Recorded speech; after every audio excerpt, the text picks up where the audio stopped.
thing there is for me to recruit for IT people when we go to career fairs or anything. People don't come to our desk and they don't sign up online because when they think of FedEx, they think that we're only hiring for drivers or pilots. Please get that out of your minds. 99%, and I'm even being conservative with that number, for FedEx. Everything that we do there is IT driven. Question for you, just to get this started. When you're coming out for an IT job as an undergrad, what do you expect your starting salary to be? Yes, sir. 67,000? Okay. Anybody else? What's that? You could just overall 80,000. Okay. For FedEx, we kind of like place a lot of usually when you're coming out of undergrad, it's usually anywhere between $65,000 to $75,000. At FedEx, starting salary is generally between 80 and 85 for undergrad, and 90, 95 could be even six figures for masters. So just to let you know that you do get a premium when you come out and you're in IT, especially when you get hired at FedEx, because there is so much that you need to do. Yes, sir. It has to be a master's in somewhere in technology world. Yeah. Could be anything.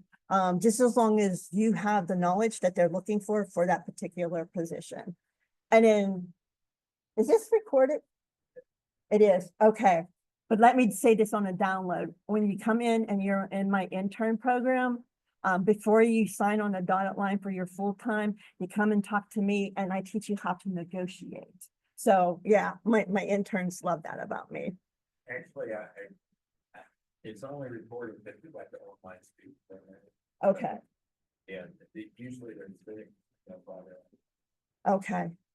So we got that going. That's good for us. So and I always get them a little bit more or something else that they're looking for. So keep that in mind. Okay. So today I want to talk a little bit about our culture, because it's at FedEx, it's like super huge. FedEx, we turned 50, and I'll talk about that and what's the changes for one FedEx. Dress code is really important, and I'm going to talk a little bit about my summer intern program and a little bit about business agility and agile. So for our culture, it's built on PSP, which is people, service, and profit. And it's never the same way all the way across. It's depending on the need. It's very circular. So it's common languages, common values, tools, behaviors. We accelerate our strategic operating principles to compete collectively, operate collaboratively, and innovate digitally, allowing us to be fast, flexible, and focused. And those are the key things that we've been looking at since June of 2024. And I'll tell you about that in a couple minutes. And these are the kind of verbiage that you're looking for my homework to put into the cover letter that aligns you with their mission. Okay? So that's why we talk about this, because they look for those people. And that's a good point. And let me also point out to you, when you're doing your resumes, right now we're in the world of AI and everything is driven by that. If you use some of these words within your resume, that AI is going to pull it out and move you to the top of the list for interviewing, whether it's for an internship or a full-time position. So I always tell people that when you're applying for any type of position in a company, go out there to their internet site and see what's going on. Get their lingo, because if you use their lingo on your resume, you're going to be pulled up a lot faster than anything. So that's a good thing, a tool that he's teaching you how to do is to go out there and follow that. Okay, so when we're looking at our culture, we take care of each other, and that's kind of basically like one of our biggest thing is when you come on, especially in IT and all the other areas, it's not, you got to lose that mindset of me, I, that I want to get over and above somebody else. You will be in the past with that. It's always about team. You look out for everybody on the team, and then the way that you lead your team helping them get over an issue. Maybe somebody's not doing something as well as they should be, and you can sit there and say, hey, Joe, how about if you do it this way? It might be better. That's showing your empathy and your leadership skills, and that's what gets you promoted faster. It's not that, hey, I did this and I'm a rock star, because you do all your work is based off of a team together. So keep that in mind. And commit to do good. We make connections, and one of the things that we do is commit to do good, is that we do a lot of work with our communities, and we have FedEx Cares, and I'll get into that in a couple of slides. But we go into the communities and see what everybody needs. When COVID hit, FedEx was one of the carriers that delivered the vaccine the most around the world. Anytime that there's an earthquake or a national disaster, FedEx is one of the first people on site getting everything to where, what they need to help them out. So we do a lot of that. And it's also too, like when I was in Pittsburgh, it's really cold up there. One of the schools, their economics is way down. So what we did is we worked with another company, they made coats. And then we went there on the one day and we passed out coats to everybody in their school. But instead of just passing it out, I created a runway and we made them, model it for everybody. And everybody was just so excited. You need to have that type of like thought process when you go into different places like that, is what would the kids really value and really appreciate the most. So we do a lot of different things like that. Drive business results. That's always our top thing. We want to see what our customers want. What can we deliver? And that's where IT really gets involved with it, because without IT, we can't deliver anything to our customers. I mean, FedEx would not be here today without IT. And one of the things that we really look at a lot is create what's next. What we're doing right now is great for now, but we have a lot of teams that are looking at what are we going to be doing in 5 years, 10 years, 20 years? What's the business is going to be like? What are we going to use? And this is, I'm putting my teacher's hat on because I teach at different universities too, is that just because you're in IT and you're going to graduate, it's not like, woohoo, I'm out of school, I don't have to think about anything anymore.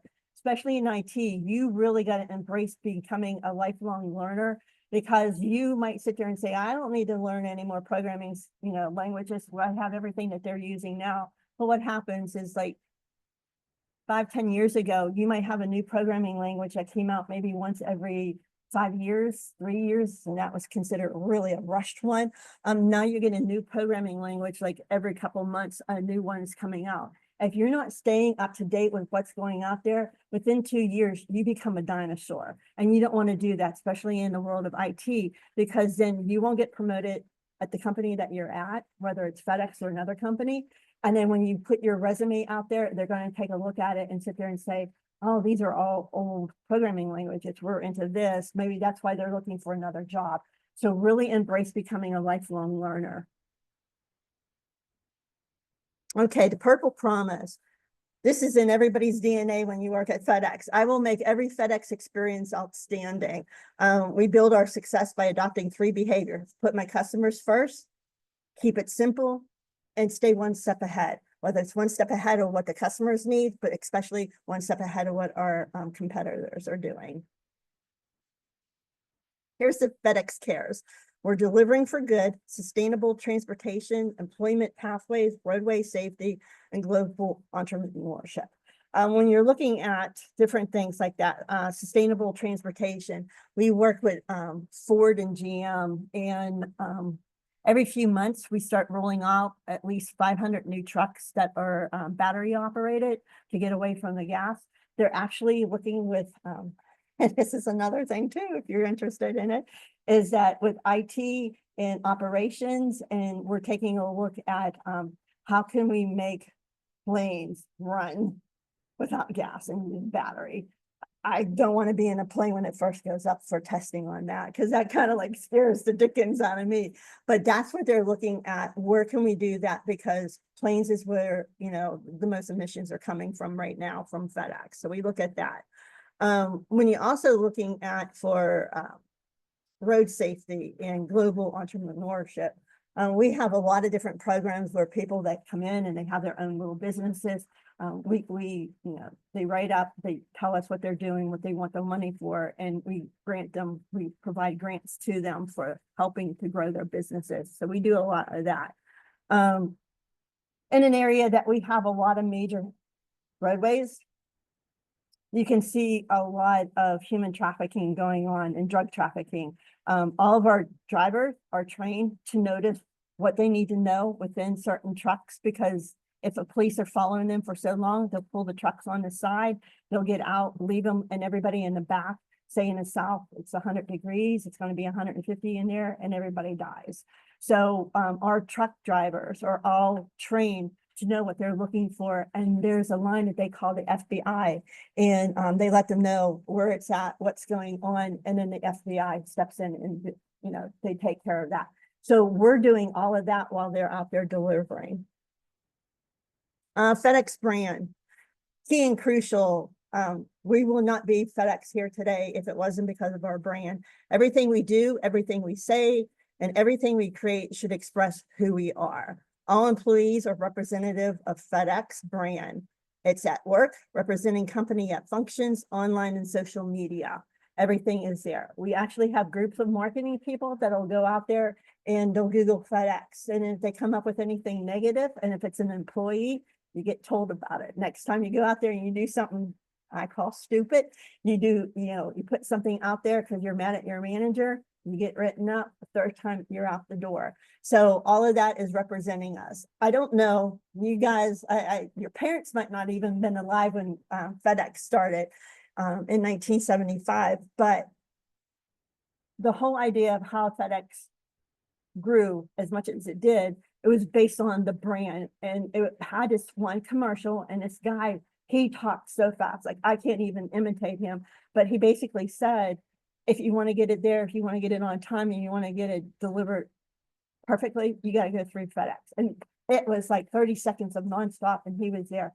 And then everybody heard that a lot. So then it was like, oh, you want to get it on time, you got to go to FedEx. And that's how you build a company's brand name. So everything that we do, we have to protect the purple, and that's what we call FedEx.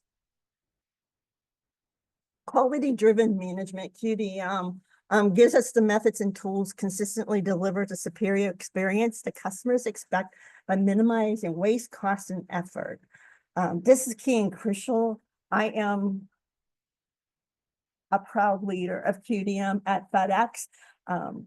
Back when I was in college, undergrad degree, I was doing a research paper, and also there was a video that came out on In Search of Excellence. And one of them they focused on was FedEx and the way that they had to deliver medicine to this kid who was going to die if he didn't have it. But it was in Alaska. It was during a major snowstorm. So there was no trucks that could get them around. So they actually took the plane, and one of the co-pilots, he strapped up, he lowered himself down because the pilot was just flying around in circles.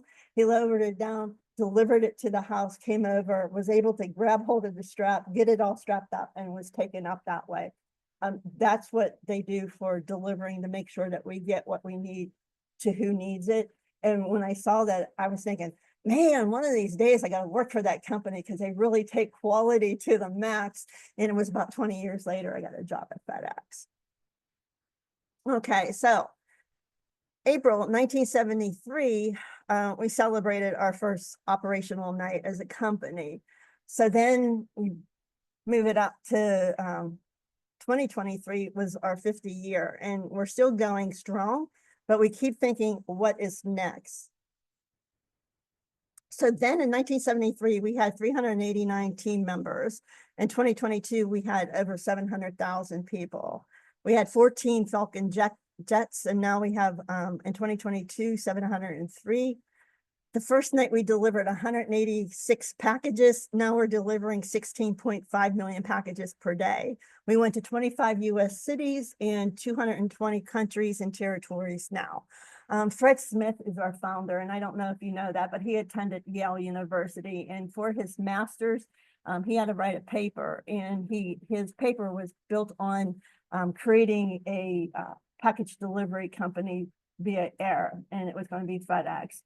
The professor gave him a C+, told him it was really well written, but it was a joke. The company would never exist. Hope that professor isn't still at Yale. So with one vision, what we wanted to do is streamline it, because if you're out on the roads, you'll see a FedEx Ground, a FedEx Express and FedEx freight trucks. We don't want you to keep seeing that, because you go on one and then you get down the next road and there's some more there. That's not being very efficient with delivering the packages. So what we wanted to do was on June 1st of 2024, we kind of merged our FedEx Ground, FedEx Express, FedEx Services, and FedEx Corporation, and we're now known as Federal Express Corporation. So here's what we're streamlining.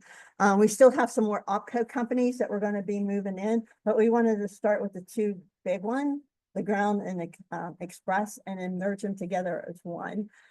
We had a lot of hiccups, and our IT people still were working maniac nights, getting everything done. So that's what we're looking at now. What we're going to be doing is leveraging our strengths of our networks, people, and assets into one FedEx.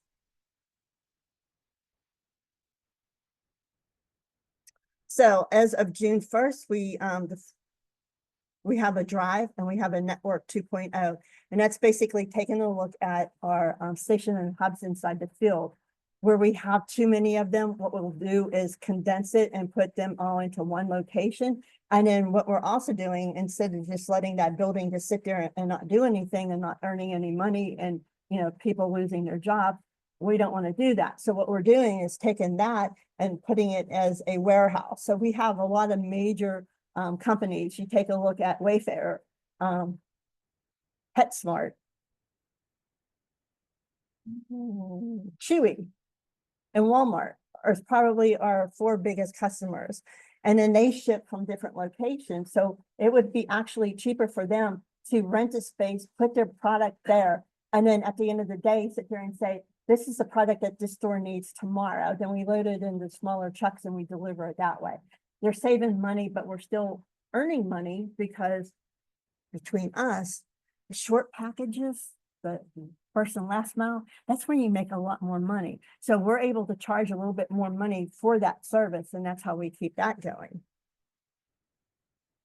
So when we talk about dress for your day, dress code, it used to be a whole lot different pre-COVID, because you still wanted to get, kind of dressed up, but you weren't going in suits and ties.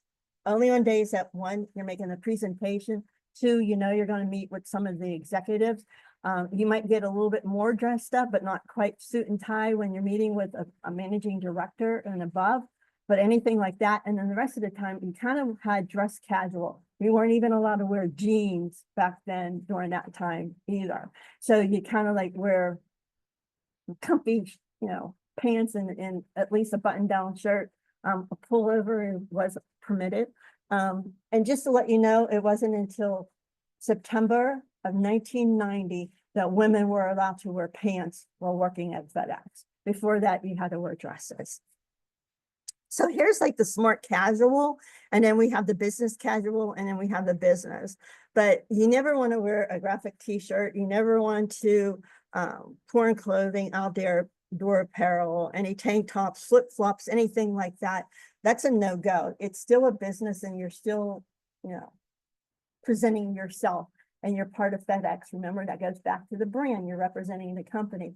When you're working from home and you're on Zoom, I still get dressed from the waist up type thing, and I'm wearing shorts or sweats on the bottom because I don't get up during a call or anything like that. So it's kind of like do your thing. Days that I know that I'm not going to have a meeting, I'm wearing shorts and t-shirts because it really doesn't matter. Because if somebody says, hey, you got a couple minutes, then I have clothes that I can change into, and I'm like, yeah, give me 5 minutes because I'm finishing up this one email. So they give me 5 minutes. They think I'm doing an email. I'm actually changing me in and prepared for what they're going to be doing. So that's that. But what I do want to sit there and tell you too, is that when you're interviewing, depending on the company, like here, if you're going for a FedEx job, you'll be doing a Zoom call. as opposed to going into the office, one of the headquarters and doing that there. You still want to get dressed up. A lot of companies will sit there and say, oh, no, it's Zoom, you don't have to. The thing of it is that what you got to know is that when you're doing an interview and you're getting dressed up for it, you're showing the interviewer that you respect them and you also respect the company that you want to get that job from. And that actually earns you, I call it brownie points, so that it has something like that to do. If you come in with a t-shirt, they're going to sit there and wonder, do you really want this job at FedEx? Are you going to really represent us? And it goes back to thinking about the brand. Are you really going to represent us in the way that we want you to do? So keep that in mind. We do have the paid internship. It is a 10-week paid internship. You have a choice of working remotely or in person. It'll be hybrid where they're in the office 3 days out of the 5 and 2, you'd be working from wherever that you're staying at. We also have different projects, and I have some of them written down here. Technologies, we are a Java house, but as long as you know Java, Python, or any of the C families, you do great. It gives you a solid foundation. And then your interns, you're not supposed to know everything under the sun. You're just supposed to know enough to come in and sit there and say, I can develop a little bit for you. And then it's our responsibility to really get you going and get you to where you need to go. So you're supposed to, and I tell my interns, you're a sponge. Everything you do, you need to learn and you take notes. Because this year, nobody was taking notes. And then when they were asked to do something, they're like, well, I'm not quite sure that I was supposed to take notes.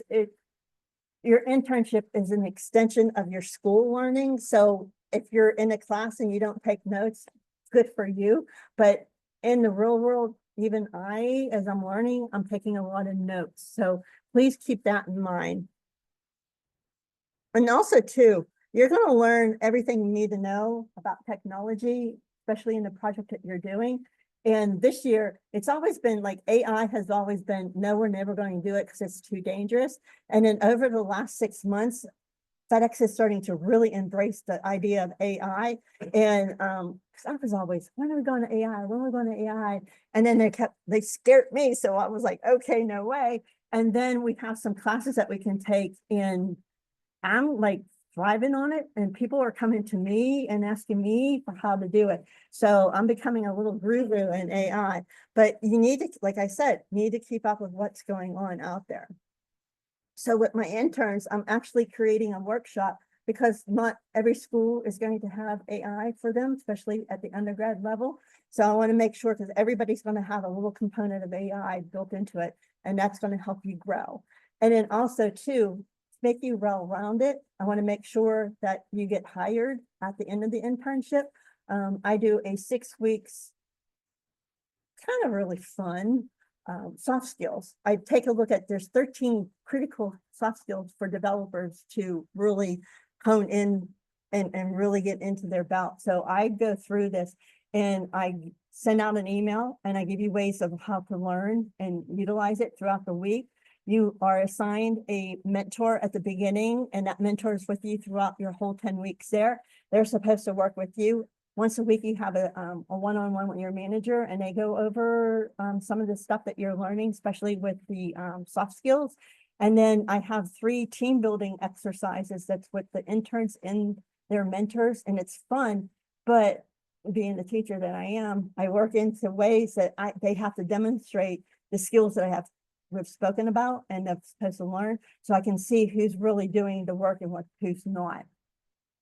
And then I give feedback to the managers. Yes, we should hire them, or yeah, they need to have some work. And just to let you know too, that since I took over this program in 2021, before that, we were hiring about 70 to 75% of our summer interns. Since I took it in and I start working with the interns, we're hiring 100% of our interns.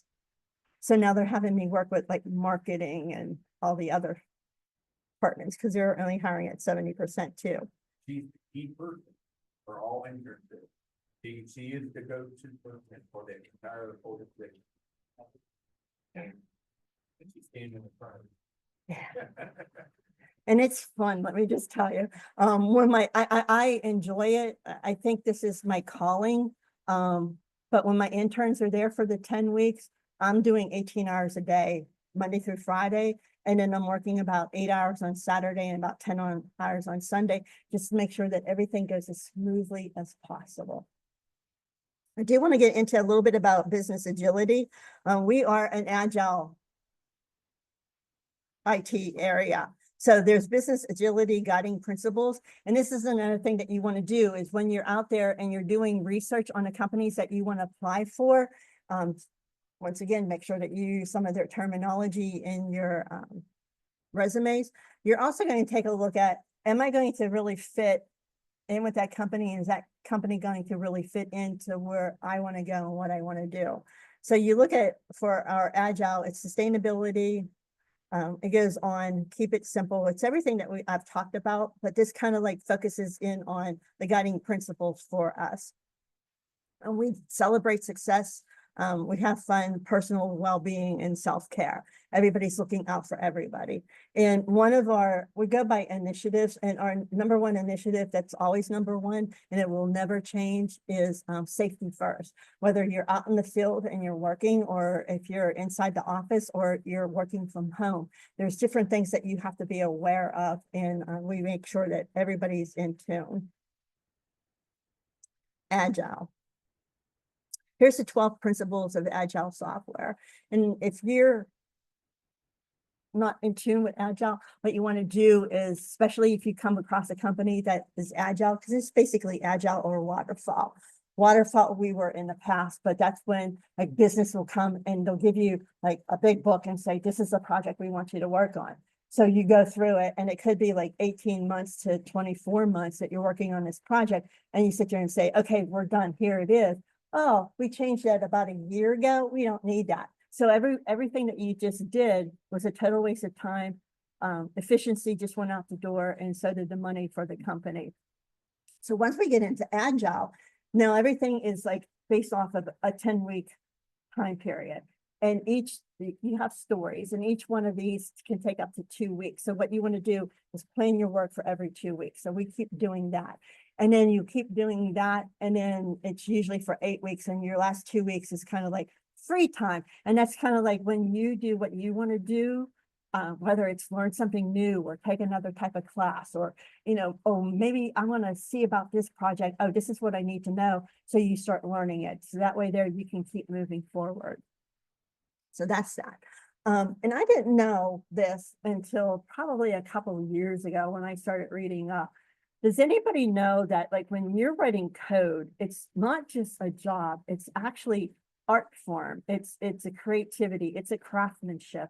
So if you don't know much about that, please go out on the internet and kind of like Google craftsmanship for developers, and the world's going to open up to you about that. And if you need more information or want to talk to me about that, just email me, and we can open up that line of communication. But I want you to know that it's not just a job when you're writing code. It is actually a beautiful art form, because what you're creating is like unbelievable. And it could be something that you sit there and say, oh, it's not worth anything. But what you're doing, it could be something as simple as working on something on the belt where the packages are being sorted. We have package handlers. Who could be you guys working inside of a station or a hub. And some people with long hair might not know that you need to have it pulled back, and it has to be really pulled back tight. You can't have something like loose, close fitting. Didn't think about that until about 15 years ago, when I got pulled on a project and they wanted me to write the SOPs for what a manager has to do when something happens out in the field. There was a lot of kids that when they were bending over, they had long hair. They got sucked up into the belt. And by the time they were able to shut the belt off, they were actually, their hair was pulled out. They were scalped, and their brains were all over the place. So it's looking at that, and then looking at how we write code. You're saving somebody's life. So just keep that in mind. If you're doing something with the airplane and it's keeping them on the lanes, look at how many planes have gone down over the last few weeks. That is IT driven, is keeping those people safe and keeping everybody there. So it's not just a job for anybody in IT. It is your life, and it is other people's life that you're helping. Okay. And I believe that is it. So any questions for me? Yes, sir. So, what in the project will you? For project place where you shadow on the tour and then you go to the project or? What usually happens is that you'll probably team up with your mentor, like for the first couple of days, and they want to see like your skills. They'll like write a little bit of code and then you watch them and then they'll have you write a little bit of code. We don't want you to dive off into the deep end and not have that stability. Everybody's coming in with a different level of skill. So once they assess your skills, then you'll get your project. And a lot of times it is part of like what the team is working on. So they have different stories and you're doing that based off of each initiative. Or it could be, we need to have an app for the work with the scanner for the drivers out in the field. So you might be working on that particular app and I've had interns that created that. So, yeah, and there was a team of 3 that was working on it and they were expecting it was going to go on longer. They had it coded, tested, and go live within the first 5 weeks. All 3 of them were offered full-time positions at week 6, day 1, because it was all working really fine too. So it could be a lot of different things like that, but yeah, it could be working with your team on projects, or it could be you working with yourself on a particular project that your mentor is working with you on. But yeah, it runs the whole gamut. Where would it be? You will have your choice. As of now, it is still a choice of either being hybrid or remote. Hybrid would be that you would have to be within a 45-minute drive of either like Pittsburgh, Pennsylvania, Memphis, Orlando, and sometimes it's Colorado, Springs in Colorado. This year they are offering a little stipend. I don't know what the amount is this if you wanted to go there for to help pay for where you're going to be staying.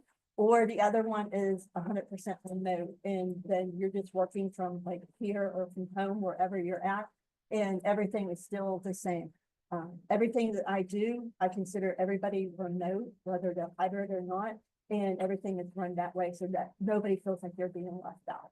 And then as you become a full-time employee, let me just also say this real fast, and I'm glad you asked that question, is that when you move into a full-time employee, a lot of people don't want to make that move there.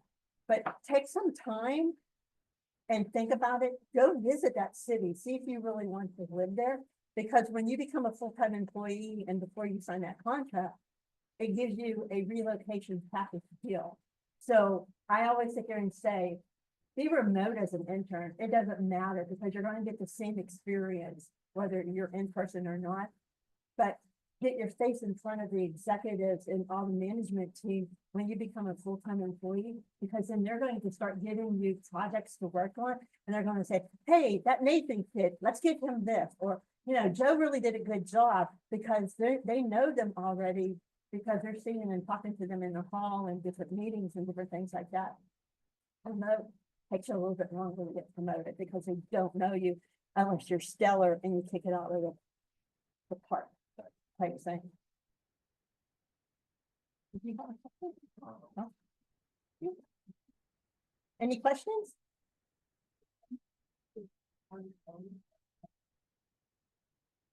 Some of the interns, we've got to go out to Fedex career and then put it in. I know the area that I'm in for my IT, we have one more position. We have 4 letters that just came out, and we have one more position. If you want to let me know, I can get the manager and let him know how to do your resume. I got that column. And let me just tell you a little bit too about your resume. Your resume, especially in this day and age, it's a life killer, or it could be the life winner for you.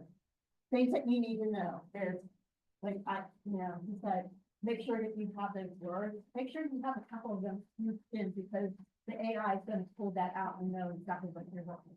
But don't bury the lead. And by what I say for that is, don't bury what your GPA is. A lot of people don't put GPA because some people are told when it's like, 3.8, 4.0, oh, they're gonna think that you don't get along with other people, that you're an introvert. Okay, we're IT. Most of the people, I'd say 95, 98% of IT people are introverts. They're not out there, like marketing and sales. So that's a myth. And if your GPA is not on your resume, 99.9% of the time, you will not be called for that interview. Because they need to have that, because whether you're an intern or a full-time employee, you need to have at least a 3.0 average to be considered for that. If it's not on there, especially the recruiter, they're not, I would do it, but the recruiters aren't going to call to verify what your resume is. Especially with my intern now, before I started it, we were getting between 200 to 400 people applying for like 35 positions. Now I have over 12,000 people applying for the position. So yeah, I'm getting out there and letting people know what we're about. So it's highly competitive. So you need your GPA on it. You also don't want to bury like your programming languages or your skills. A lot of people will sit there. I like the resumes that will have programming languages and you list it. It's like 3, 4, 1 even. We can see what it is. Technical skills. You let me see what it is because I'm matching you up with the project and the manager, and I'm getting your name to that person so they can get you in there for an interview. You don't have that. A lot of people will sit there and say, well, they put it inside the different description. Well, that means I got to hunt and peck, and then I sit there and I write down things. You're making my time a lot harder. I could just flip to the next one that has it, and then they get the top one. So make sure that it stands out in that. And we also need to see your degree. Because we have a lot of people that apply for IT internships and their degree is going to be in marketing. I don't want you. Sorry, you're not as smart as my IT people. Yes, sir. I was gonna ask, do you know if you're gonna have a fall semester internship or is it specifically this? Right now, it is specifically summer. We're looking at maybe doing fall. and, like, spring type of thing, because we did fall, spring and summer when COVID was going on, and then we went back to this with the summer one. We tinkering around the idea of doing like a cohort type thing, a co-op program. So far it doesn't really seem like it fits in that yet, so we're looking at that. Our internship, I look at juniors and seniors because when you come in and you start, we want you, and because of COVID, I got special permission to start hiring people who graduate in May. And then they can start the internship in June, especially if you don't have that job. And then you can do it for 10 weeks. And then in week 8, 9 and 10, you're interviewed, and then they offer you that full-time position. If you've already graduated, then you can start like on the 16th of August or on September 1st. If we start you on the 16th or the 1st of the month. So we can do something like that. That's like a possibility there too. So keep that in mind. Are these $40 a week jobs with hourly pay? Yeah, for internship, yes, it is. 40 hours. Yeah, things like that. yeah, and that's why we kind of like stuck to it for the summer months, because when you're in the spring and fall, they tend to not be able to work as much. Some of them could work maybe 20 hours, and they really don't want to go over 20 hours because of the school load. And the projects that we give our interns, there won't be enough time for you to really get to learn what you need to do and to do the project at the same time. But that's for the juniors and seniors, and I just got permission. Sorry, that's my sneaky half to do. Sorry. I'm going to be able to, in June of 2026, start an externship, and that's going to be for the freshmen and the sophomores, so they can see what life is, a day in the life of a developer is going to be. No, but I can give you my email. I'd like to email me. I don't go out to LinkedIn very much because I'm always constantly working, but I do have my FedEx email on all the time because I'm always got all kinds of stuff to do. So that is the fastest and easiest way to get to me. You want me to write that? Yeah, please. Yes, thanks. And that was, what was that, Lori.Brown? Yeah, LORIE. Well, they took all. Is this it? That's correct. No, that's a. I'll get it. Okay. Okay, But it's an easy one, right? Yes, It's Lori.Brown. LORIE.brown@fedex.com. And if you don't put the E on it, it'll go to one of 20 other Lori Browns at FedEx, so make sure you put the E on it. Well, I want to say thank you. Thank Thank you you. very much. Thank you.